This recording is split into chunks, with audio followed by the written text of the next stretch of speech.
Il vient du sud, mais la neige ne lui pose aucun problème. Jean-Marc Falco a signé ce dimanche sa deuxième victoire sur la ronde du Jura dans des conditions météo, vous allez voir. Le rallye fêtait par ailleurs ses 50 ans cette année. Thierry Chauffour, Laurent Brocard. La saison des rallyes commence tôt, fin janvier pour le rallye Monte-Carlo pour les meilleurs et les plus fortunés et la ronde du Jura pour les autres. C'est ainsi depuis la fin des années 60. Cette année, pour la 50e édition de la ronde, 108 concurrents étaient au départ à Champagnole. L'occasion de revenir sur plus d'un demi-siècle d'histoire. Roland Cuinet, 89 ans aujourd'hui, est le président fondateur de l'ASA Jura. On a monté cette ronde du Jura parce que je voyais cette épreuve enneigée. Je voyais une épreuve d'hiver comme on voyait le rallye Monte-Carlo.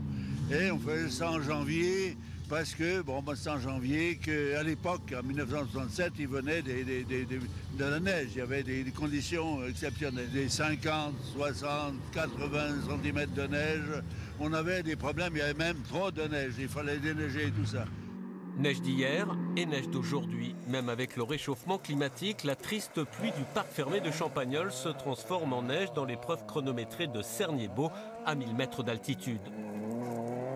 Une tempête qui ne perturbe pas ces là sont des vrais amateurs de rallye.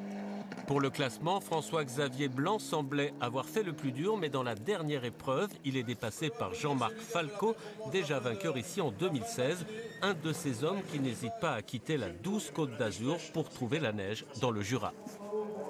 On part avec beaucoup de retard puisque hier soir j'ai eu un petit problème avec l'éclairage, donc on a pratiquement roulé avec pratiquement pas de lumière.